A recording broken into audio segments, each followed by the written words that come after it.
Sneezing is an involuntary expiration of air to rid the nasal passages of foreign material.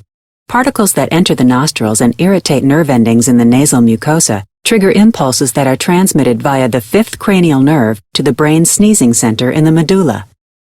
This sets off a respiratory response. Rapid inspiration fills the lungs, the epiglottis and vocal cords close, and the muscles of exhalation in the chest and abdomen tighten in a spasmodic contraction. These events create a buildup of pressure in the lungs. When a sufficiently high level of pressure is attained, the vocal cords relax, the epiglottis opens, and an expulsion of air rushes through the nose and mouth. The force of the sneeze propels the irritants out of the nasal cavity.